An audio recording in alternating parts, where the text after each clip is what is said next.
এই বুঝে আমরা দাদা ভাই মিলে এত নাচ করবো আমরা ভাবতেও পারে না গো।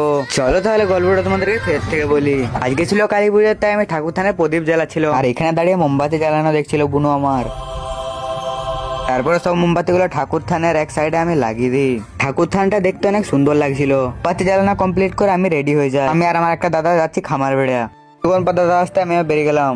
যাওয়ার সময় রাতে এত কুয়াশা দিচ্ছে কি বলবো। তারপর রাস্তাতে ঠাকুর দেখতে দেখতে আমরা চলে আসি খামার বেড়াতে। যখন আমরা পৌঁছাই তখন থেকে মাইকলে ঘর ডুবাতে যাচ্ছিল, তাই আমাদেরকে রাস্তায় কিছুক্ষণ দাঁড়াতে হলো। ভিড় খালি হতে আমরা চলে গেলাম সারদার ঘরকে গাড়িটা রাখতে। গাড়িটা রেখে আমরা দাদা ভাই মিলে চলে গেলাম মাইকটার কাছকে। তো এখানে পৌঁছাতে এখানে সবাই এমন নাচ করছে কি বলবো। এদের নাচ দেখছিলাম, তখনই দেখি সারদা নাচ করতে লাগে গেল। আর আমি কি করবো, আমার নাচ করতে জানি না আর কি। আমি এদের নাচ দেখলাম, তখনই দেখি পান্ডা দাদাও এখানে এসছে। পান্ডা দাদা সানু দাদা মিলে এমন নাচ করছিল কি বলবো গো তোমাদেরকে।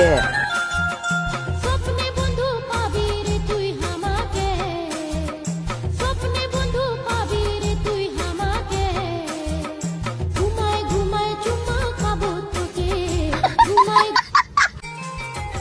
যাইতেছিলি রাস্তায় রাস্তায়, দেখা পালি আধা রাস্তা, ওরে বাবা না তোমাকে, একলা পায়েছি ছাড়বো না তোমাকে, আমি ঘুমায় ঘুমায় চুমা খাবো তোকে, আমি ঘুমায় ঘুমায় চুমা খাবো তোকে, স্বপ্নে বন্ধু পাবি রে তুই আমাকে, স্বপ্নে বন্ধু পাবি রে তুই আমাকে, ঘুমায় ঘুমায় চুমা খাবো। আমি নাচ করতে জানি না, তবু দু চারটে একটু নাচ করলে আমার। আর নাচ করার সময় আমার গোটা জামা ভিজে গেছে কি বলবো। দিয়ে নাচ করা কমপ্লিট করে আমরা চলে এসে এখানে খেজড়ি খেতে।